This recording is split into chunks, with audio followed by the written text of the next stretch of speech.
Días antes de mi cumpleaños, sabía que mi hermana inventaría algo para que mis padres cancelaran el evento. Se había convertido en un patrón que ya no podía ignorar. Así que, cuando la eligieron a ella una vez más, me fui para siempre. Estoy entrando por la puerta principal después de un turno de 8 horas en la ferretería, sosteniendo un pastel de chocolate que me compré en la panadería del supermercado. Me costó $6. Tenía escrito "Feliz cumpleaños" con glaseado azul que ya se estaba corriendo por el calor. No era mucho, pero era mío. Mis padres, Patricia y Dennis, estaban sentados en la sala de estar con mi hermana Hallie, como en una especie de montaje de intervención. En el segundo en que entré, mi madre levantó la vista con una expresión que no era exactamente de lástima, sino más bien de decepción ensayada, y me dio la noticia. Blake, hemos decidido que no habrá ninguna celebración de cumpleaños este año. Hallie se ha sentido eclipsada últimamente y necesita toda la atención de la familia en este momento. ¿Entiendes? No era una pregunta, sino una afirmación. Como si mis sentimientos sobre el asunto fueran un ruido de fondo irrelevante. Hallie estaba sentada en el desgastado sofá de cuero con un aspecto apropiadamente afligido, con lágrimas falsas ya formándose en sus ojos. Fue entonces cuando algo hizo clic en mi cerebro. Esto no era solo otra instancia de ser invisible en mi propia familia. Esta era la gota que colmaba el vaso en toda una vida de ser borrado. Dejé el pastel sobre la mesa de centro sin decir una palabra, caminé directamente a mi habitación y empecé a empacar todo lo que poseía. El peso sofocante de ese momento cobró perfecto sentido cuando pensé en los 20 años anteriores de mi vida. Permítanme retroceder y explicar la dinámica familiar que creó este desastre. Hallie es 2 años menor que yo. Cuando tenía 8 años, ganó un concurso de belleza infantil. Una de esas pequeñas competiciones regionales que los padres desesperados se convencen a sí mismos de que importan. Recuerdo ese día claramente porque fue la última vez que mis padres me miraron con genuino orgullo. Justo antes de que le entregaran a Hallie ese trofeo de plástico barato, todo cambió. A partir de ese momento, cada evento familiar, cada dólar ahorrado, cada ápice de atención parental se redirigió hacia los interminables concursos de Hallie, sus clases de baile, lecciones de canto y entrenadores de actuación. La casa se transformó en un santuario a sus talentos mediocres. Mis boletines de notas con sobresalientes recibían breves asentimientos con la cabeza, mientras que las cintas de participación de Hallie eran enmarcadas y montadas en cada pared disponible. Cuando fui aceptado en la Feria de Ciencias Estatal con un proyecto en el que había pasado meses trabajando, mi logro se desvaneció bajo la emoción de la próxima competencia de Hallie. Aprendí a celebrar mis victorias solo en mi habitación mientras la sala de estar se convertía en el escenario personal de Hallie. Papá empezó a trabajar horas extras en la fábrica para pagar los costosos vestidos de competencia y los gastos de viaje de Hallie. Llegaba a casa con aspecto destrozado, cenaba en silencio y luego se sentaba durante horas viendo a Hallie practicar sus rutinas. Lo vi envejecer una década en 3 años, con los hombros permanentemente encorvados por el peso de la presión financiera y el agotamiento emocional. La única persona que veía más allá de esta locura era mi abuelo, Walter, el padre de papá, que vivía al otro lado de la ciudad. La familia rara vez hablaba de Walter porque él y mamá tenían una antigua disputa sobre que él no apoyaba económicamente los sueños de concurso de Hallie. Hombre inteligente. Pero Walter se encontraba conmigo en secreto en la biblioteca o en el parque, me traía sándwiches y realmente escuchaba cuando hablaba de la escuela, mi trabajo a tiempo parcial en la ferretería, mis planes para la universidad. Él fue quien lo celebró cuando fui aceptado en la Universidad Estatal con una beca parcial. Incluso abrió un pequeño fondo universitario para mí sin decírselo a nadie, haciendo depósitos cada vez que podía. Lo que hizo que esa noche de cumpleaños fuera aún peor fue lo que había escuchado 3 horas antes. Había llegado a casa temprano de mi turno y oí a Hallie hablando por teléfono en su habitación. Su puerta estaba entreabierta y su voz tenía esa dulzura falsa que usaba cuando inventaba mentiras a sus amigos. Sí. Ya le dije a mamá que necesito atención extra ahora mismo, dijo Hallie, riéndose. Quiero decir, el cumpleaños de Blake es mañana, pero ¿a quién le importa? Les dije que me he sentido muy deprimida y olvidada. Mamá se lo creyó por completo. Le va a decir esta noche que no vamos a celebrar porque necesito apoyo familiar. Me quedé congelado en el pasillo mientras ella continuaba. La mejor parte es que nadie sabe que suspendí todas las asignaturas de la universidad hace 3 semanas. Esa carta de expulsión del registro va a llegar cualquier día. Pero para entonces. Ya los habré convencido de que abandoné porque estaba demasiado estresado por la familia centrándose en Blake en lugar de en mí. ¿Puedes creer que todavía vive aquí a los 23 años? ¡Qué perdedor! Se rió, ese pequeño sonido cruel que había oído 1000 veces antes. Ya tengo a mamá convencida de que necesitamos pasar el cumpleaños de Blake hablando de mis sentimientos y mi futuro. Para cuando llegue esa carta, estarán tan preocupados por mi salud mental que ni siquiera les importarán los $40.000 que malgastaron en mi matrícula. $40.000. Me habían dicho que no podían ayudarme con mis gastos universitarios porque el dinero escaseaba. Pero habían gastado $40.000 en la educación de Hallie que ella acababa de tirar por la borda. Sentí que algo se rompía dentro de mí en ese momento, algo que se había estado agrietando durante años finalmente se hizo añicos por completo. Así que, cuando entré 3 horas más tarde con ese patético pastel comprado en la tienda y los vi a todos sentados allí, listos para cancelar mi cumpleaños por la crisis fabricada de Hallie, supe exactamente lo que estaba pasando. Hallie había orquestado todo esto para desviar la atención de su fracaso académico. Estaba usando mi cumpleaños como una distracción, convirtiéndose en la víctima antes de que la verdad pudiera salir a la luz. Mamá se inclinó hacia adelante en el sofá, con las manos juntas de esa manera practicada que tenía cuando impartía lo que ella creía que era sabiduría maternal. Blake, tienes que entender que Hallie está pasando por un momento muy difícil ahora mismo. Ha estado sintiendo que la familia no la aprecia lo suficiente, y necesitamos demostrarle que es nuestra prioridad. Tu cumpleaños ocurre todos los años. Pero el bienestar emocional de Hallie es frágil. Necesitamos unirnos como familia y apoyarla. Eso significa que no habrá celebración, ni pastel, ni regalos. Vamos a pasar la noche hablando de los sentimientos de Hallie y de cómo podemos apoyar mejor sus sueños. Miré a papá, esperando alguna señal de resistencia, algún destello de conciencia de que esto estaba mal. Pero Dennis solo se miraba las manos, derrotado como siempre. Había dejado de luchar hacía años, eligiendo la supervivencia en lugar de la confrontación. Hallie finalmente habló, con la voz temblorosa de emoción falsa. Lo siento, Blake. Sé que esto es difícil para ti, pero es que a veces me siento tan invisible, como si nadie viera cuánto estoy luchando. Necesito saber que esta familia se preocupa por mí, que no estoy simplemente olvidada. ¿Olvidada? Realmente dijo esa palabra.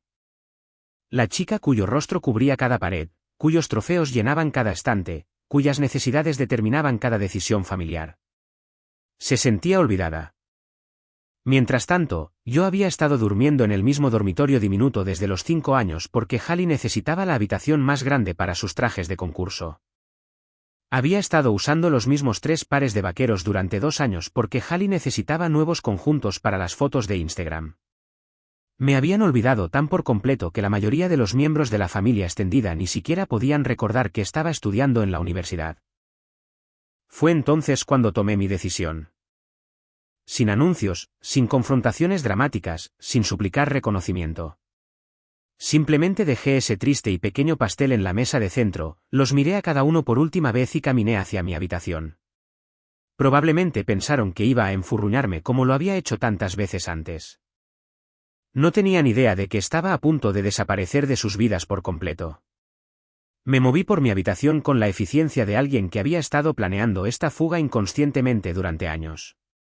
Vacié cada cajón. Reuní cada documento importante. Doblé cada prenda de ropa que realmente me importaba en 2 grandes bolsas de lona y una mochila. La habitación parecía extraña mientras empacaba, como si finalmente revelara lo que siempre había sido, una parada temporal en lugar de un hogar. Mi vida entera cabía en 3 bolsas. A eso se reducían 23 años en esta casa.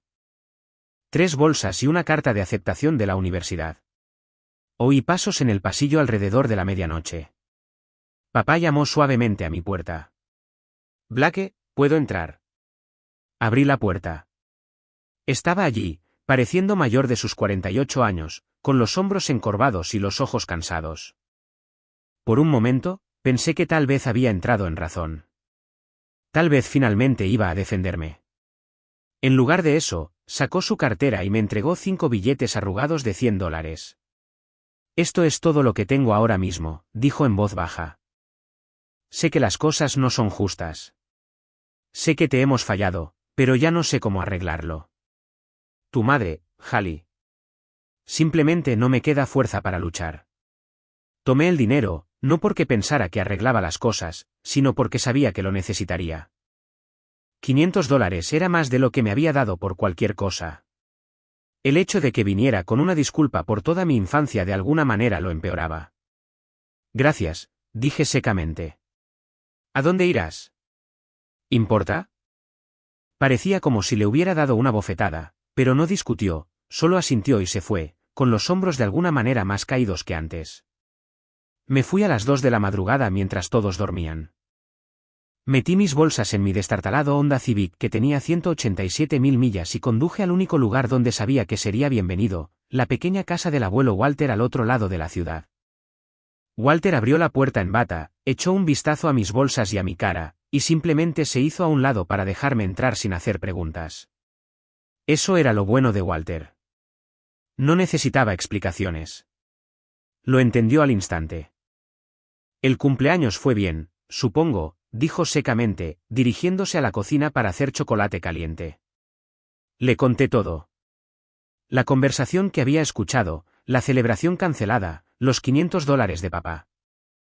Walter escuchó sin interrumpir, con sus manos curtidas alrededor de su taza, la mandíbula trabajando como si se estuviera conteniendo físicamente de decir lo que realmente pensaba.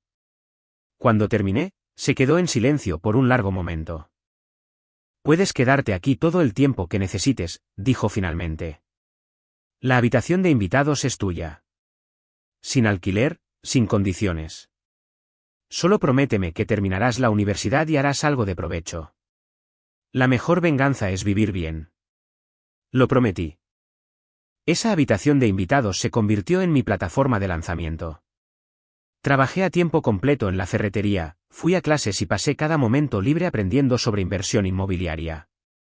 Resultó que Walter había incursionado en la renovación de propiedades décadas atrás. Me enseñó todo lo que sabía sobre cómo encontrar propiedades infravaloradas, hacer renovaciones económicas y maximizar los ingresos por alquiler.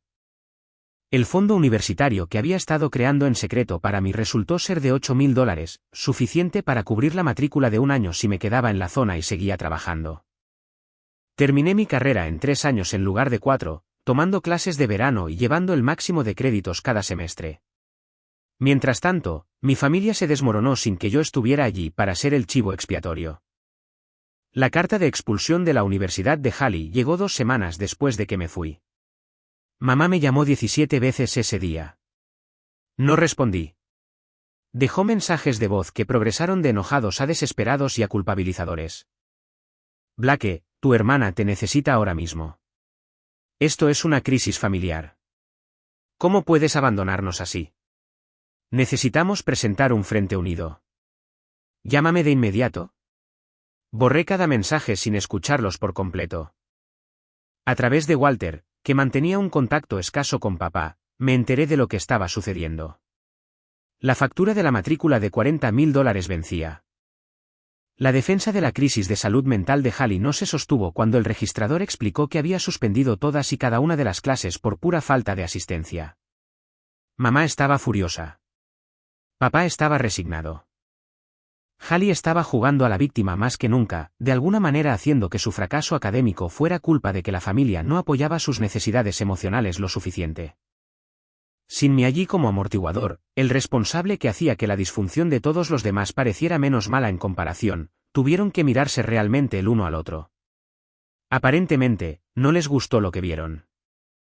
Me gradué de la universidad a los 24 años con un título en administración de empresas y exactamente 0 miembros de la familia presentes.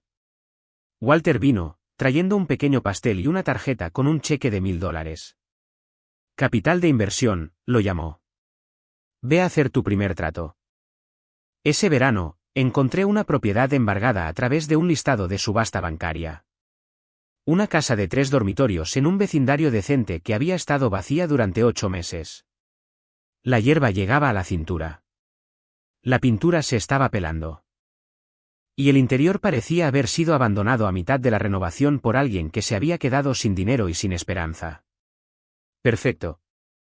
El banco la listaba en $52.000, pero se notaba que estaban desesperados.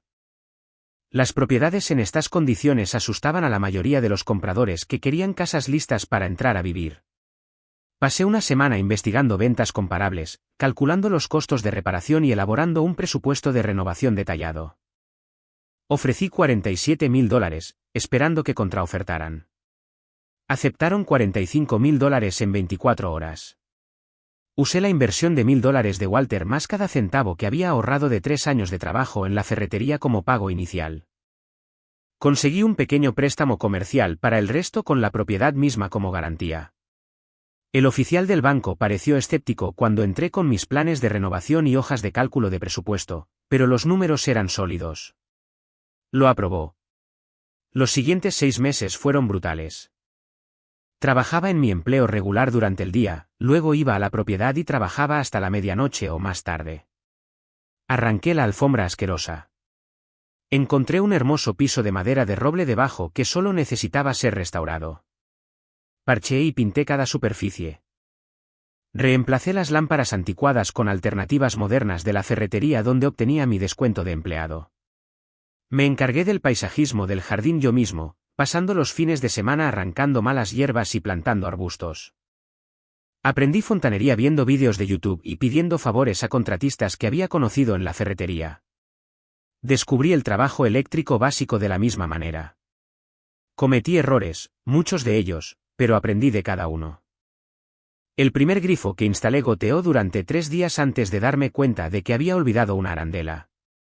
El primer interruptor de luz que cableé estaba al revés. Pero al final, podía manejar la mayoría de las reparaciones básicas del hogar con competencia. También aprendí sobre permisos, inspecciones y el millón de pequeños detalles que separan a los propietarios aficionados de los administradores de propiedades profesionales. Descubrí que la ciudad requería permisos específicos para ciertos trabajos eléctricos, que las propiedades de alquiler necesitaban características de seguridad específicas como detectores de humo cableados. Cada regulación se sentía como un obstáculo diseñado para detener a gente como yo.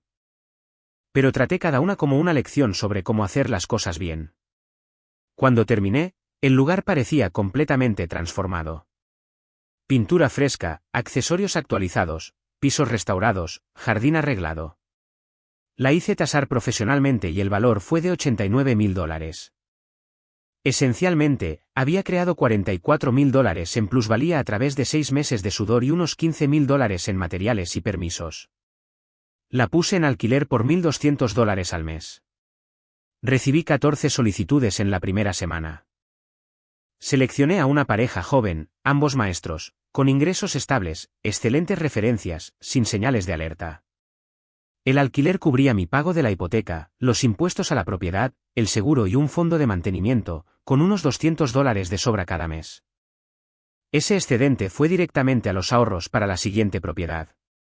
Pero lo más importante, había demostrado que podía hacer esto. Esa primera propiedad no era solo por el dinero. Se trataba de demostrar que podía tomar algo roto y hacerlo valioso. Que podía construir algo real con mis propias manos e inteligencia. La segunda propiedad llegó 8 meses después. Otro embargo. Esta vez, un dúplex. El mismo proceso, investigar, calcular, renovar, alquilar. Esta vez, el trabajo fue más rápido porque ya sabía lo que estaba haciendo. Al final de esa renovación, podía alicatar un baño, instalar un inodoro, cablear un ventilador de techo y reparar paneles de yeso mejor que la mitad de los contratistas que había conocido. La tercera propiedad era una pequeña casa unifamiliar que necesitaba mucho trabajo. El propietario anterior había comenzado a destripar la cocina y luego, aparentemente, se rindió. Pasé 3 meses terminando lo que habían comenzado, aprendiendo instalación de gabinetes y trabajo de encimeras en el proceso. Cada propiedad me enseñó algo nuevo. Cada renovación me hizo más competente. Cada alquiler exitoso demostró que podía hacer esto profesionalmente. A los 26, era dueño de 3 propiedades de alquiler. A los 28, tenía 7. A los 30, dirigía una pequeña empresa de inversión inmobiliaria con 15 propiedades que generaban ingresos mensuales constantes. Había construido algo real de la nada, usando la misma terquedad que mi familia solía odiar de mí. Durante esos años, mi familia hizo intentos esporádicos de contactarme. Mamá llamaba en los días festivos, dejando mensajes sobre sanar las heridas familiares y dejar atrás el dolor del pasado. Hallie me encontró en las redes sociales, enviando mensajes sobre cuánto había crecido y cuánto lo sentía. Lo ignoré todo.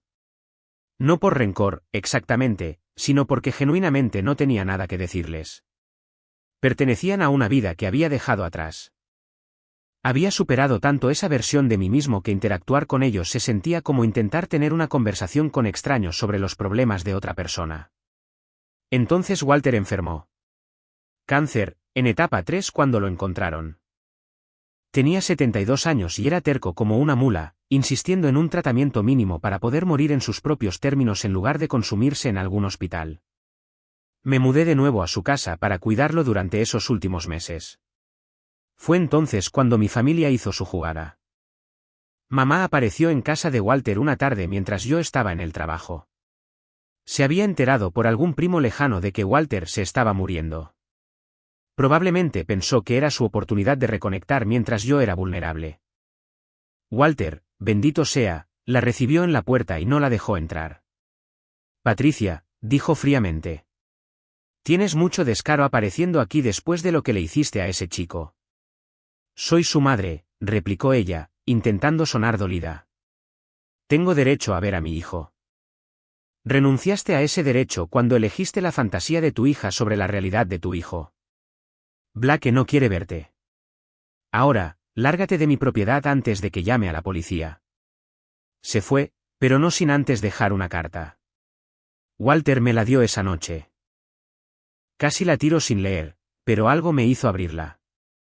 La carta era una obra maestra de la manipulación. 3 páginas sobre cómo siempre había amado a ambos hijos por igual, cómo había estado haciendo lo mejor que podía en circunstancias difíciles, cómo Hallie realmente había cambiado y ahora estaba trabajando duro para ser independiente. Ninguna disculpa real, solo explicaciones y justificaciones envueltas en lenguaje de víctima.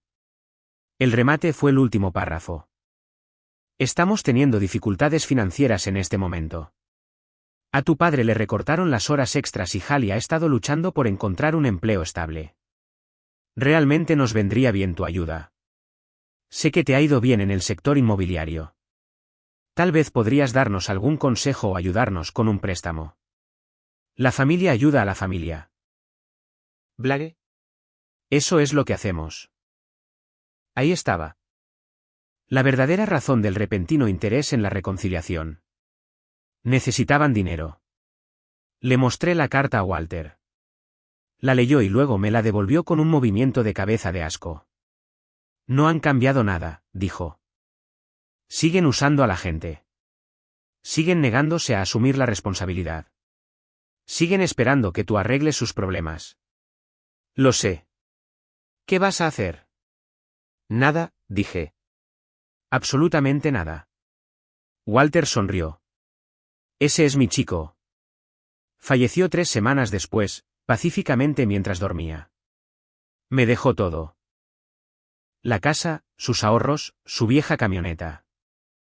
El testamento incluía una nota: Blake, fuiste el nieto del que me sentí orgulloso de reclamar y el hijo que mi chico nunca aprendió a ser. Usa esta base para construir algo hermoso. No dejes que te arrastren de nuevo. El funeral fue pequeño. Yo, algunos viejos amigos de Walter. Papá, mamá y Hallie no vinieron. No estaban invitados. Papá se veía terrible. Más viejo que nunca, con los ojos hundidos. Se me acercó después del servicio. Lo siento, dijo, por todo. Por ser demasiado débil para enfrentarme a tu madre, por dejar que Hallie nos manipulara a todos, por no ser el padre que merecías. Lo estudié por un largo momento. La ira que esperaba sentir no estaba allí. Solo una especie de lástima distante por este hombre que había desperdiciado años de su vida permitiendo la disfunción. No puedes arreglar el pasado, Dennis, le dije. Pero puedes dejar de repetirlo en el futuro. Me estoy divorciando, dijo de repente. Presenté los papeles la semana pasada. Debería haberlo hecho hace años, pero seguía pensando que las cosas mejorarían. Nunca lo hicieron. Bien, dije. Tal vez ahora puedas descubrir quién eres en realidad en lugar de quien Patricia quería que fueras. No nos abrazamos ni tuvimos una reconciliación llorosa, solo nos asentimos el uno al otro como conocidos de negocios y seguimos nuestros caminos por separado. Pero algo había cambiado. Papá finalmente estaba tomando una decisión en lugar de simplemente aceptar lo que le sucedía. Heredar la casa de Walter me dio el capital que necesitaba para expandir el negocio. Vendí la propiedad por $180,000 y usé las ganancias para comprar un pequeño complejo de apartamentos, 8 unidades que necesitaban un trabajo significativo pero tenían una estructura sólida. Pasé un año renovando, luego los llené con inquilinos de calidad a precios de mercado. El negocio creció. A los 32, gestionaba 43 propiedades en 3 condados. A los 35, me había expandido al sector inmobiliario comercial, pequeños edificios de oficinas, locales comerciales, incluso un pequeño complejo de almacenes. Cada adquisición fue cuidadosamente investigada, financiada de manera conservadora y gestionada con la misma atención al detalle que había aprendido de aquel primer embargo. La clave era tratar a los inquilinos como personas en lugar de fuentes de ingresos. Respondía a las solicitudes de mantenimiento en 24 horas. Mantenía las propiedades en excelentes condiciones. Cobraba tarifas justas de mercado en lugar de exprimir cada dólar posible. Construí una reputación como un propietario del que la gente realmente quería alquilar. La voz se corrió. Mis tasas de vacancia estaban constantemente por debajo del 5% cuando el promedio del mercado era del 12 al 15%. También comencé a ser mentor de otros jóvenes inversores, personas que me recordaban a mí mismo a los 24 años, ambiciosos, decididos, pero sin el conocimiento o las conexiones para empezar. Me reunía con ellos para tomar un café, revisaba sus planes de negocio, a veces incluso me asociaba con ellos en sus primeros tratos. Ver a alguien tener éxito usando los principios que Walter me enseñó se sentía como honrar su legado de la manera más significativa posible. La propia compañía de inversión se volvió rentable más allá de los ingresos por alquiler. Encontraba propiedades en dificultades, las renovaba eficientemente y luego las mantenía para obtener ingresos por alquiler o las vendía a otros inversores a precios de mercado. La compañía desarrolló una reputación por asumir proyectos desafiantes que otros evitaban, distribuciones extrañas, violaciones de códigos, ubicaciones difíciles. Había descubierto que los problemas que otros veían como impedimentos eran en realidad oportunidades si sabías cómo resolverlos sistemáticamente. Los ingresos alcanzaron las 7 cifras anuales cuando tenía 33 años. No está mal para alguien que se había ido de casa a los 23 con $500 en una bolsa de lona. En algún momento del camino, me había vuelto legítimamente rico. No rico de jet privado, pero cómodo de una manera que mis padres nunca lo fueron, a pesar de su constante esfuerzo por parecer exitosos. La diferencia era que yo había construido algo real mientras ellos habían estado manteniendo las apariencias con tarjetas de crédito y horas extras. También conocí a Natalie.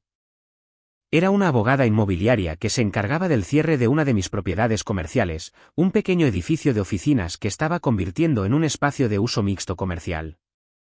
El propietario anterior se había enredado en violaciones de códigos y estaba vendiendo con pérdidas solo para escapar del dolor de cabeza. Yo vi potencial donde ellos veían problemas. Natalie entró a nuestra primera reunión con un traje elegante y un maletín que parecía pesar más que ella. Era directa, eficiente y con cero paciencia para las tonterías. En 5 minutos, había identificado 3 posibles problemas con el título que el abogado anterior había pasado por alto. En 10 minutos, había esbozado soluciones para los 3. ¿Realmente leíste todo este contrato?, dije, impresionado. La mayoría de los abogados solo echan un vistazo a las cosas estándar. Ese es literalmente mi trabajo, respondió sin levantar la vista de sus notas. Te sorprendería cuánta gente me paga por hacer cosas que podrían hacer ellos mismos si simplemente leyeran los documentos. Terminamos tomando un café después del cierre. Ella lo sugirió, dijo que le gustaba trabajar con inversores que realmente entendían lo que estaban comprando en lugar de solo perseguir el dinero. Hablamos durante 2 horas sobre las tendencias del mercado inmobiliario y el derecho de propiedad. Se había criado en un parque de casas rodantes, se había pagado la carrera de derecho trabajando en 3 empleos y tenía exactamente 0 paciencia con la gente que ponía excusas en lugar de progresar. Mi madre siempre me decía que debía encontrar un hombre bueno y estable que me cuidara, mencionó Natalie durante una de nuestras primeras citas. Lo decía como un consejo. Yo lo tomé como una advertencia sobre lo que no debía hacer. Conectamos de inmediato. Dos personas que se habían construido a sí mismas desde cero y entendían que el éxito no se trataba de demostrarle nada a nadie. Se trataba de construir algo real que no te pudieran quitar. También entendía la disfunción familiar de una manera que la mayoría de la gente no podía. Su padre había sido un adicto que agotó los ahorros familiares varias veces antes de desaparecer cuando ella tenía 12 años. Su madre había pasado años poniendo excusas por él, eligiendo la lealtad a un hombre destructivo sobre la protección de sus hijos. Natalie había aprendido temprano, igual que yo, que a veces las personas que se supone que deben amarte son en realidad las que te frenan. ¿Sabes lo que me encanta del sector inmobiliario?, dijo una noche mientras revisaba contratos en la mesa de mi cocina. Los edificios no mienten. No manipulan. No ponen excusas. O la cimentación es sólida o no lo es. O la estructura es sólida o no lo es. Todo es medible, arreglable, mejorable. Ojalá la gente funcionara de la misma manera. Salimos durante un año antes de que le pidiera matrimonio. Nada lujoso. Solo nosotros dos en la primera propiedad que había renovado, de pie en la sala de estar donde había pasado 6 meses aprendiendo a construir algo a partir de pedazos rotos. Le dije que eso era exactamente lo que ella me había ayudado a hacer con mi vida, tomar a alguien roto y ayudarlo a volverse completo sin intentar cambiar quién era fundamentalmente. Dijo que sí antes de que terminara la pregunta. Nos casamos 2 años después en un pequeño lugar con capacidad para exactamente 50 personas. Una ceremonia pequeña, amigos cercanos, nada de drama familiar, ni actuaciones, ni pretensiones, solo 2 personas que se entendían comprometiéndose a construir algo juntas. Papá vino, lo que me sorprendió. Para entonces ya se había divorciado completamente de Patricia y estaba saliendo con alguien llamada Clare, que en realidad lo trataba como a un igual. Se veía más saludable de lo que lo había visto en años, como si décadas de peso se le hubieran quitado de encima. Estoy orgulloso de ti, me dijo en la recepción. Walter también lo estaría. Gracias. Sé que no merezco el perdón, continuó, pero quiero que sepas que estoy intentando ser mejor, hacerlo mejor. Puedo verlo, dije, y lo decía en serio. Por esa época, recibí un mensaje inesperado en las redes sociales de Hallie. A diferencia de los intentos anteriores de contacto, este era diferente. Sin excusas, sin manipulación, solo un mensaje directo. Blake, sé que no merezco una respuesta, pero quería que supieras que he estado trabajando en mí misma. Conseguí un trabajo en un restaurante, llevo allí 2 años. Empecé como anfitriona, ascendí a gerente de turno. No es glamuroso. Pero es un trabajo honesto y estoy orgullosa de ello. Lo siento por todo. No tienes que perdonarme ni siquiera responder. Solo necesitaba que supieras que finalmente entiendo lo que tú has sabido todo el tiempo. Que el verdadero valor proviene de lo que construyes, no de lo que te dan. No respondí de inmediato. Se lo mostré a Natalie, quien lo leyó con atención. ¿Qué piensas?, preguntó. Creo que la gente puede cambiar, dije. Pero también creo que el tiempo dirá si es real o solo otra actuación. ¿Justo? 6 meses después, Hallie volvió a enviar un mensaje, esta vez con fotos de ella trabajando en el restaurante, un apartamento sencillo que había alquilado por su cuenta, una pequeña cuenta de ahorros que había acumulado. Sin peticiones, sin manipulación, solo evidencia de una vida que estaba construyendo sin la ayuda de nadie. Respondí con una sola línea, orgulloso de ti por hacer el trabajo. Su respuesta llegó horas después, gracias. Eso significa más de lo que crees. No nos volvimos cercanos. No tuvimos reuniones llorosas ni fingimos que el pasado no importaba, pero establecimos un respeto distante. 2 personas que compartían ADN y trauma reconociendo la existencia del otro sin exigir nada. En cuanto a mamá, me enteré por el boca a boca familiar que vivía en un pequeño apartamento después del divorcio, trabajando como recepcionista, y todavía le contaba a cualquiera que quisiera escuchar sobre sus hijos ingratos que la habían abandonado. La ironía no pasó desapercibida para nadie, había terminado haciendo el mismo tipo de trabajo con el que Hallie había comenzado, excepto que Hallie lo había usado como base para crecer, mientras que Patricia lo usaba como prueba de su victimismo. El año pasado, decidí honrar la memoria de Walter abriendo un centro comunitario en el barrio donde había vivido toda su vida adulta. El edificio era un antiguo almacén que había estado vacío durante 3 años. El propietario había muerto, los herederos no se ponían de acuerdo sobre qué hacer con él. Finalmente lo vendieron solo para dejar de pagar impuestos por una propiedad vacía. Lo compré por $180.000 y luego gasté otros $400.000 en renovaciones. El espacio era enorme, 12.000 pies cuadrados de potencial. Lo vaciamos por completo, actualizándolo a los códigos de construcción modernos mientras preservábamos los ladrillos a la vista y las vigas de madera originales que le daban carácter. Creamos un laboratorio de computación con 20 estaciones de trabajo con software actual. Construimos 4 salas de tutoría privadas donde los niños podían recibir ayuda individual con sus deberes. Diseñamos una gran sala polivalente que podía albergar desde talleres de capacitación laboral hasta reuniones comunitarias. Añadimos una cocina comercial y un pequeño espacio de restaurante donde la gente podía conseguir comidas asequibles. Nada lujoso, solo buena comida a precios que no arruinarían el presupuesto de nadie. El restaurante fue idea de Natalie.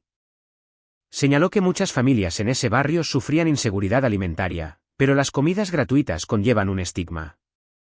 Cobrar $1 por un plato de comida permite a la gente mantener su dignidad mientras recibe ayuda. Mujer inteligente, mi esposa. Pasé 8 meses en la renovación, gestionando contratistas y haciendo gran parte del trabajo yo mismo cuando podía. El edificio se transformó de una monstruosidad abandonada en algo de lo que el vecindario podía estar orgulloso. Lo llamé la Fundación Walter, en honor al hombre que me enseñó que el éxito significaba construir escaleras para que otros subieran, no tirar de ellas para que no te alcancen. En la ceremonia de inauguración, se presentaron más de 200 personas, familias locales, dueños de negocios, miembros del ayuntamiento que habían ayudado a acelerar nuestros permisos. El laboratorio de computación ya estaba completamente reservado para el mes siguiente. 3 maestros locales se habían ofrecido como voluntarios para dar clases de tutoría gratuitas. El restaurante tenía solicitudes de 5 personas que querían trabajar allí, todas del vecindario. Papá vino con Clare. Hallie vino con su novio y su hijo, Owen. Lo había llamado así por el segundo nombre de Walter. La familia de Natalie llenaba la sala. Amigos de todos estos años, socios comerciales, gente del vecindario que había visto la renovación. Me paré al frente de la sala, mirando los rostros de personas a las que realmente les importaba, y me di cuenta de algo profundo. Yo había construido esto. No solo el edificio, no solo el negocio, no solo la riqueza. Había construido una vida rodeado de personas que eligieron estar allí, que se presentaron, que dieron sin esperar nada a cambio. Durante mi discurso, hablé sobre Walter y lo que me enseñó sobre la resiliencia, el respeto propio y la diferencia entre la familia en la que naces y la familia que eliges. Walter una vez me dijo que la mejor venganza no es demostrar que la gente está equivocada, dije. Es demostrarte a ti mismo que tienes razón. Me enseñó que cuando la gente intenta hacerte pequeño, no te encoges para adaptarte a sus expectativas. Creces hasta que los superas por completo. La sala estaba en silencio. La gente realmente escuchaba. Algunas personas intentarán atenuar tu luz porque hace visible su oscuridad. Intentarán convencerte de que no eres nada, porque tú algo amenaza su todo. Pero cuando te eliges a ti mismo, cuando te niegas a encogerte para la comodidad de otro, no solo te salvas a ti mismo. Les muestras a otros que ellos también pueden elegirse a sí mismos. Miré a papá, que tenía lágrimas en los ojos, a Hallie, que sostenía a Owen y asentía, a Natalie, que entendía mejor que nadie lo que se necesita para construir algo real a partir de pedazos rotos. Walter eligió tender la mano a un niño invisible. Dennis eligió el divorcio en lugar de continuar la mentira. Hallie eligió el trabajo en lugar de la manipulación. Y yo elegí dejar una casa que nunca fue un hogar para construir algo real. Eso es lo que representa esta fundación. La idea de que nunca es demasiado tarde para elegir de manera diferente. Los aplausos llenaron la sala, pero aún no había terminado. Quiero terminar con esto, dije. El verdadero regalo que Patricia me dio sin querer fue mostrarme exactamente lo que no debía ser. Al negarme las celebraciones de cumpleaños, me enseñó a celebrarme a mí mismo todos los días. Al decirme que no era nada, me motivó a convertirme en algo. Al borrarme de las fotos familiares, me liberó para pintar mi propio retrato. Papá se puso de pie, algo que nunca habría hecho años atrás. Ese es mi hijo, dijo lo suficientemente alto para que todos lo oyeran. Ese es mi chico en todos los sentidos que importan. La fiesta continuó hasta bien entrada la noche. Hallie se fue temprano para acostar a Owen, pero no sin antes darme un abrazo. Un abrazo real, sin agenda ni manipulación. Gracias, susurró, por mostrarme que era posible cambiar. Tú hiciste eso tú misma, le dije. Yo solo dejé de permitir la alternativa. Papá se quedó hasta el final, ayudando a limpiar como un voluntario en lugar de esperar ser servido. Mientras apilábamos sillas juntos, dijo algo que se me quedó grabado. Desperdicié 20 años teniendo miedo de la ira de tu madre, miedo de crear problemas, miedo de defender lo que era correcto. Lo curioso es que, una vez que finalmente lo hice, me di cuenta de que lo único que debería haberme asustado era perder más tiempo teniendo miedo. Más vale tarde que nunca, dije. Aún así, respondió, mirando la sala vacía que pronto se llenaría de niños aprendiendo y creciendo. Lamento no haber sido lo suficientemente valiente cuando importaba, cuando necesitabas que lo fuera. No podemos cambiar el pasado, le dije. Pero estás aquí ahora. Eso cuenta para algo. Mientras Natalie y yo cerrábamos esa noche, tomó mi mano y dijo algo que nunca olvidaré. ¿Sabes cuál es realmente la mejor venganza? No es el éxito, ni el dinero, ni siquiera la felicidad. Es la indiferencia. Patricia está ahí fuera en algún lugar, todavía enojada, todavía amargada. Todavía culpando a todos los demás. Pero tú has llegado tan lejos que ella ya ni siquiera es una nota al pie de página en tu historia. Es solo un catalizador que inició una reacción que no pudo controlar. Tenía razón. Rara vez pensaba en Patricia ya. Cuando lo hacía, era con el tipo de curiosidad distante que podrías tener sobre los problemas de un extraño. Su control sobre mí se había disuelto por completo, reemplazado por la base sólida de relaciones reales y éxito ganado. Mirando hacia atrás ahora, que me prohibieran mi propio cumpleaños fue el mayor regalo que mi familia tóxica me dio. Me obligó a dejar de esperar que celebraran mi existencia y a empezar a celebrarla yo mismo. Me enseñó que no puedes ganarte el amor de personas que ven tu éxito como su fracaso. Y lo más importante, me mostró que a veces la mejor manera de honrar de donde vienes es convertirte en todo lo que intentaron evitar que fueras. Tengo 37 años ahora. Natalie y yo tenemos 2 hijos que están creciendo en una casa donde los cumpleaños se celebran, los logros se reconocen y el amor no está condicionado a ser mejor que otra persona. Hallie trae a Owen a las cenas de los domingos, donde juega con sus primos y aprende que las reuniones familiares pueden ser sobre alegría en lugar de juicio. Papá es un abuelo activo, del tipo que nunca pudo ser antes. Todavía se disculpa a veces por los años perdidos, pero le digo lo mismo cada vez, no podemos cambiar el pasado, pero podemos elegir el futuro. En cuanto a Patricia, me enteré por parientes lejanos que siguen ese trabajo de recepcionista, todavía contándole a cualquiera que la escuche sobre sus hijos ingratos que la abandonaron. La diferencia entre ella y Hallie es abismal. Hallie eligió el crecimiento mientras que Patricia eligió el victimismo.